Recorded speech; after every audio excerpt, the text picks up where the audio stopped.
The word healing, as applied to music, is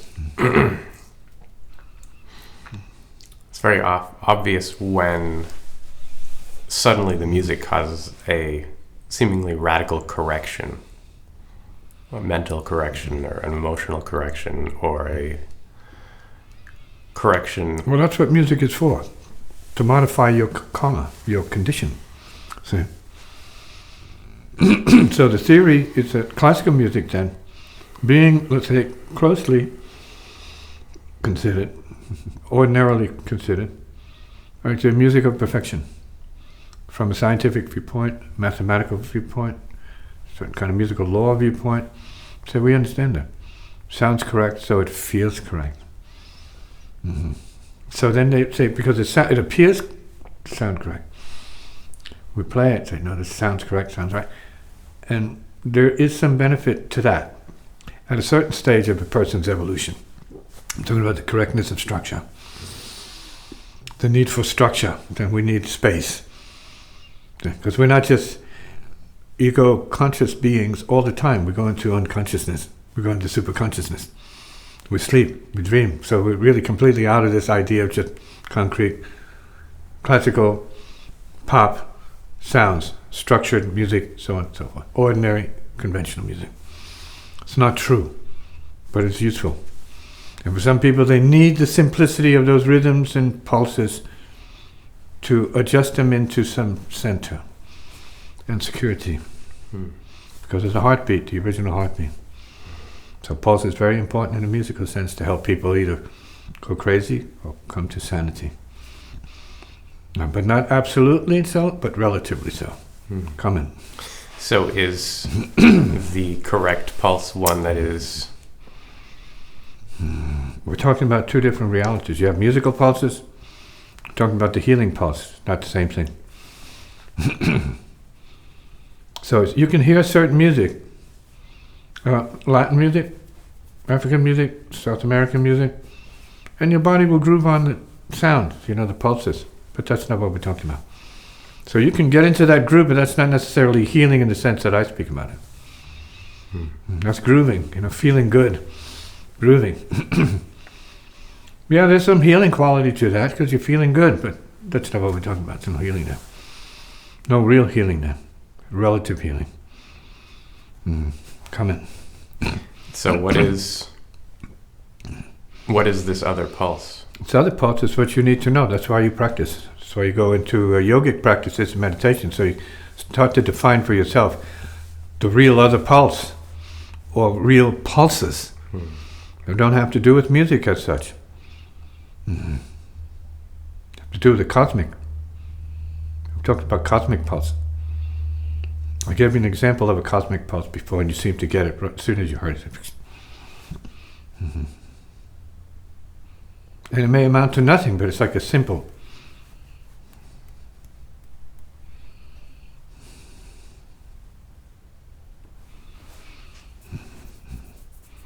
And you only know it if you enter it. You have to enter, you have to become that to a degree where you can ascertain for yourself whether that particular cosmic pulse that is arising is your healing pulse for the moment. And maybe only for the moment. But it is what it is, even for the moment. It seems like, in my experience of what you're calling or describing as cosmic pulses, they come from like the fabric of reality itself, and they're not at all just applied to a time or a place or a person. They are from. From? Yeah, of. To? Of it. Body. For? And so on. Whatever. Yeah. It's distinct. It's simple. But powerful. As a key. Not a musical key. Say, but a time key. Time pulse. Certain, say, given or rising signature. And it disappears. It has a place. Now, of course, if you're, let's say, a composer, then you can compose. You can compose what you heard, see, but you can't compose it in a certain way. It's living and it's silent. Just slow down well enough to be able to hear the pulse clearly as it suits or resonates with your body, mind. And it's not in the general din of, let's say, the brains and the blood circulation, wavulations and cycles, not necessarily there. Because as you saw, what you heard there was maybe relevant to that, but it was a message.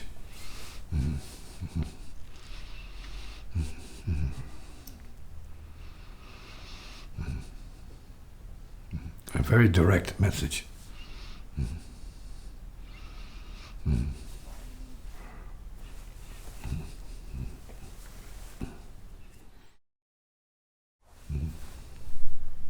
And so there's no thinking or guesswork in this process.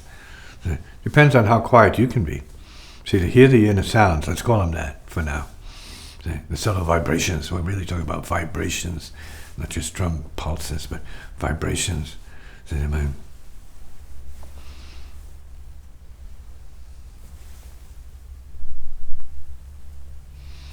have to hear these and know how to apply it to what it is you need to do. See? So that it can manifest through you in a certain kind of sense of significant, not even instruction, but presence for healing. Getting off it, getting out of your time mind, getting away from your drum mind, right? Drummer's mind, and into this vibrational pulse.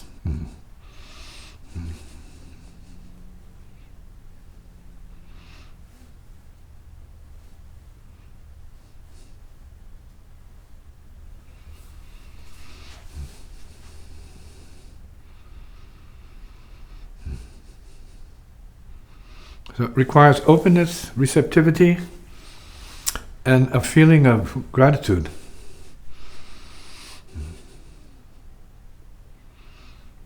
And when you are receptive enough, ready enough, it'll manifest, it'll show up. Having nothing to do with you except that it's manifesting because your receptivity to it. It has to do with the it, the cosmic.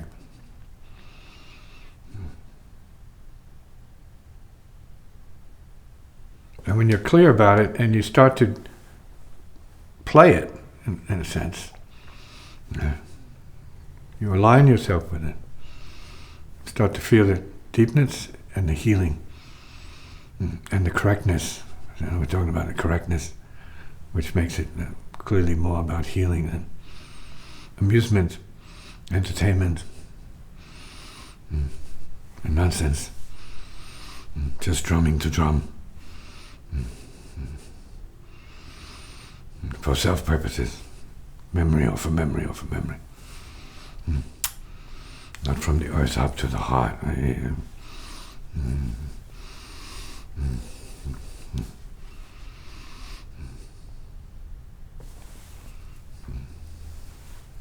hope you're not digging this.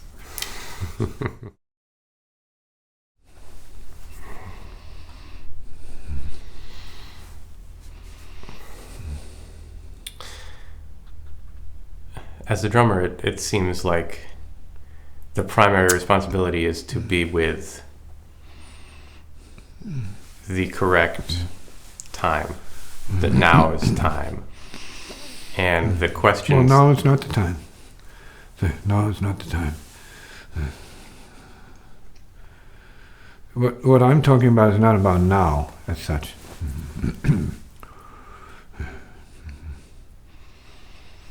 We can say that it is about now because the body conditioned here and now, and this kind of physical now, it's like the more powerful of the realities. It's not about that. It's not about any kind of appearance. So if we're talking about getting to this healing vibration, then you need to be able to be beyond the physical to a certain degree.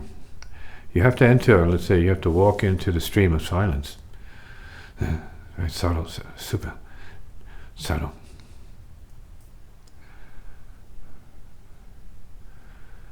And hear it arise from the stream of silence. And you have to be able to do that at the speed of light too. It's not like a thinking process and then you're sitting there waiting, scratching your face or your head or wondering, see, hoping, so on. No, that's not what it is.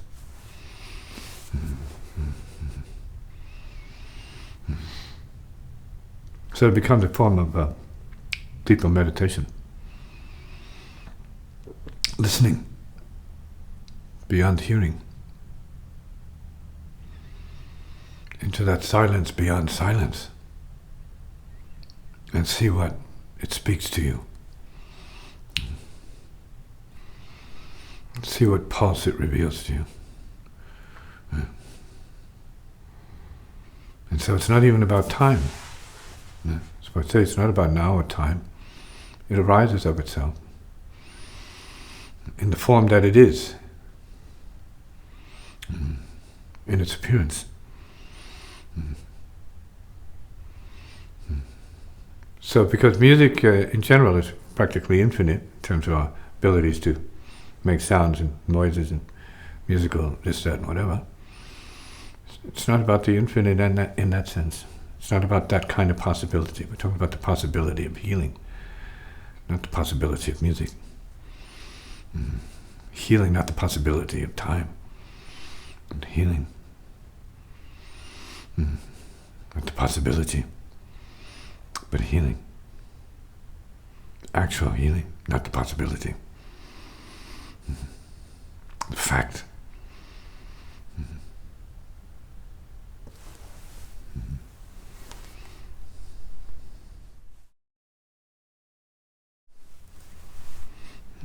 It depends on who perverts it.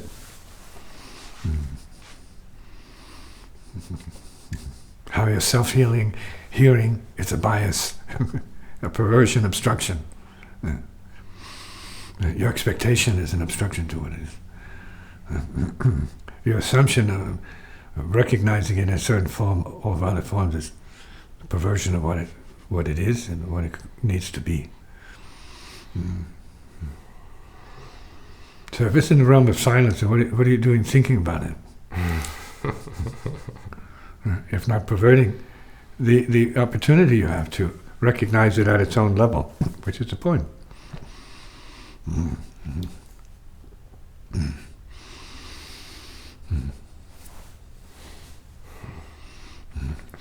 So then, any sort of a difference that we may perceive between the word arising and the pulse arising would be entirely our own. Entirely what? Our own. Could be. It may have a message that takes different forms. We're not talking about all the many forms of anything in creativity in general. It's not about nature. It's about specific, listening to a specific vibration and an appearance.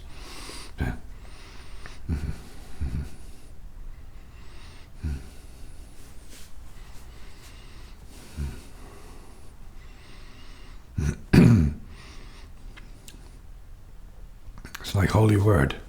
You say it's holy word.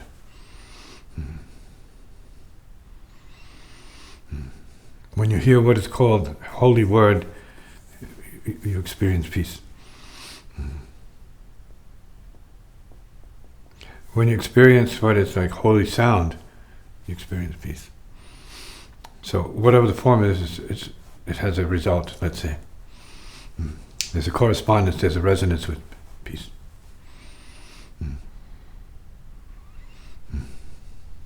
For whatever reason, beyond that, would you be interested?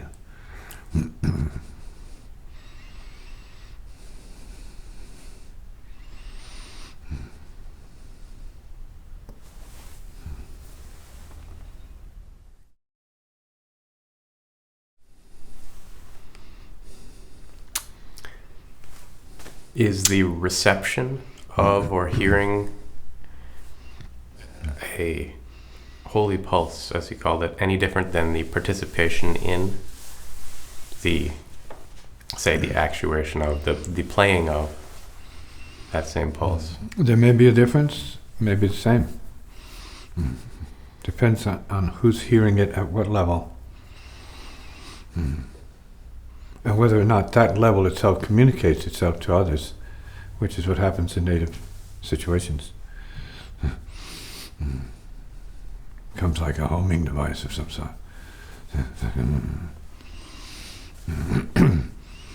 Magnetic. Guidance, force. With healing. Maybe force is not descriptive enough. It's presence. Force is too heavy.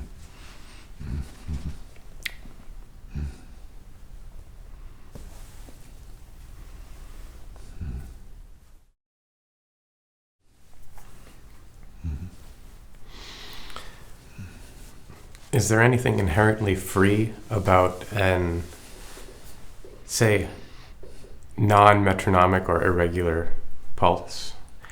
Or is there anything inherently constraining about a metronomic or steady pulse? Depends on the individual. Time is tension, and time is released to who? See?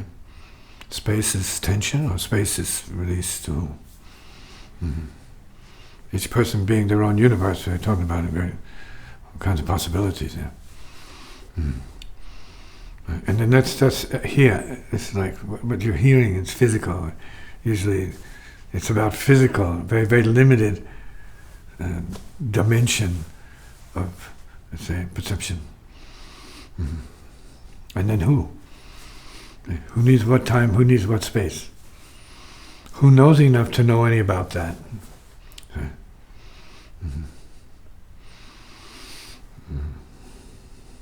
What kind of space heals a person? What kind of time heals a person?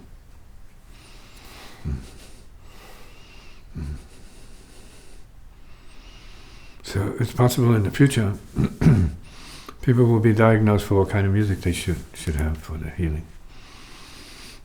What instrument they need to hear of in time or out of time. What voice in time or out of time. What frequencies, what register.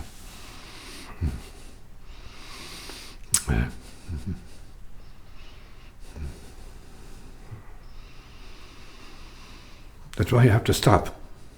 That's why it has to be following, let's say, or conforming, relatively conforming to a meditative regimen of quieting the neuroses, settling the awareness, coming to clear, calming the brain, calming the heart, and letting go of all its neuroses. See, that is life, that is time, that is space, that is energy, it's matter, everything else. And mind, it's all mind. So to hear the subtle, you need to become subtle. And you may realize that you only need, and that's healing. At the right time, so it is. And it's done. Not only begins, it ends at the same time.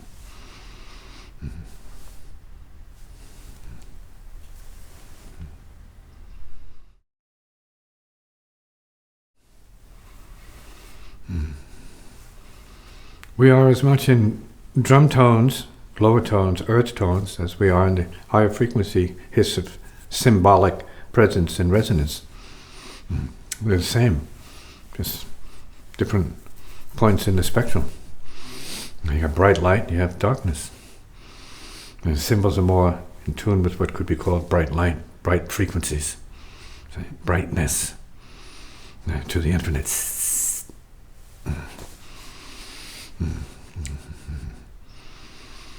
So, use your symbols accordingly. In terms of what you feel you're conscious of in your drumming. And you want to use your symbols in such a way where you're bringing people to that place, perhaps, instead of just using it as just another thing to bang on.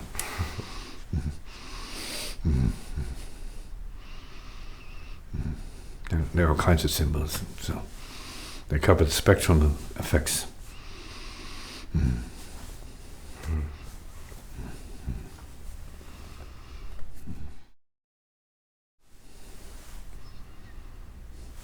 So the real question for the musician, artist, is whether they need to hear what they're playing. And what is the spectrum of levels that you can perceive what you need to hear? Physically, emotionally, psychically, causally, mentally, etherically, spiritually, cosmically. What do you need to hear? Who's that awake?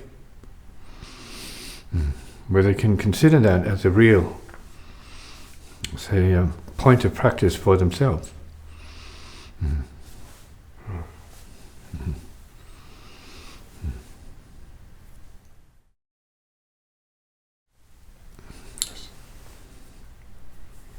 See, the question of what you need to hear is not really a question. It's really pertaining to or directing the individual's awareness to knowing what you need. See, knowing what you need to hear from what your head, your imagination, your feelings, what you need to hear for your body, physical assertion, expression, or knowing what you need to hear for your peace, or for peace.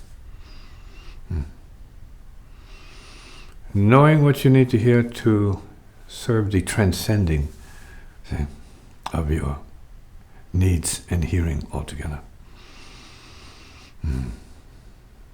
Can one be that silent is the question. Can one handle that kind of, let's say, deeper meditative state relative to their music? Who knows? But practitioners easily think in these ways, and go into the subtle, the super subtle, to the gone and the gone beyond, beyond, beyond. It's part of the real sort of recovery of super sensitivity, super consciousness,